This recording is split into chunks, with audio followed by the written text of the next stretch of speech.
გადის თუ არა კანდიდატი ქვეყნების ინტეგრაცია ევროკავშირში ერთნაირ სქესიანთა ქორწინების ლეგალიზებაზე, ისევე როგორც უკრაინის შემთხვევაში, არის თუ არა საქართველოს მიმართაც მოთხოვნა ერთსქესიანთა ქორწინების დაკანონებასთან დაკავშირებით.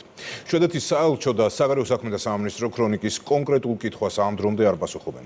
საკითხი მწვავე მას შემდეგ გახდა, რაც ამ ქვეყნის პრემიერ-მინისტრმა სოციალურ ქსელში პირდაპირ დაწერა, რომ უკრაინამ ასეთი წყვილების ქორწინების უფლება სამართლებრივ დონეზე უნდა უზრუნველყოს და ეს მნიშვნელოვანია უკრაინის ევროკავშირთან დაახლოებისთვის. მარიამ ბუღაძე ამბობს.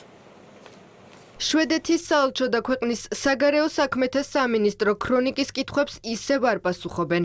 მოითხოვენ თუ არა საქართველოსთვისაც ევროკავშირში გაწევრიანების სანაცვლოდ ერთნაირ სქესიანთა ქორწინებას ჯერ უცნობია. უკრაინას კი წინაპირობა უკვე წაუყენეს. შვედეთის პრემიერ-მინისტრმა დაწერა, რომ უკრაინაში ერთნაირ სქესიან წყვილებს ქორწინება არ შეუძლიათ. ამ თემის სრული სამართლებრივი დაცვა კი უკრაინის ევროკავშირთან დაახლოებისთვის მნიშვნელოვანია.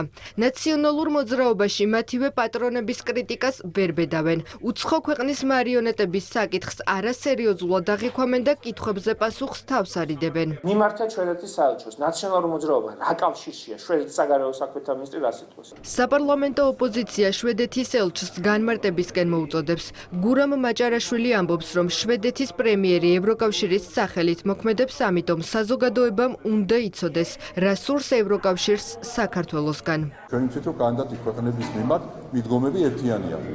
ამიტომ შვედეთის ელჩის ვალდებულებაა, რომ ქართულ ხალხს აუხსნას, ეს რეალურად ვრცელდება საქართველოზე, თუ სხვა რამე იგულისხმება შვედეთის პრემიერმა. ევრობიუროკრატები საქართველოს ხელისუფლებას ოჯახური ღირებულებების დაცვის გამო ხშირად აკრიტიკებენ. შეიძლება ითქვას, რომ ევროკავშირისთვის LGBT პროპაგანდა აქტუალურია. მათ შორის მაშინ, როცა ვიზა ლიბერალიზაციის საკითხით ვაჭრობა დაიწყეს და სანაცვლოდ ოჯახურ ღირებულებათა და არასრულწლოვანთა დაცვის შესახებ კანონის გაუქმება ითხოვეს. ჩვენთან საკითხი ეხება კონსტიტუციურ ჩანაწერს, სადაც წერია, რომ ოჯახი შედგება ქალისა და კაცისაგან და შესაბამისად LGBT პროპაგანდაც არის აკრძალული. საქართველოზე გააფთრებული შეტევა მიიტანეს ამ კანონის გამო.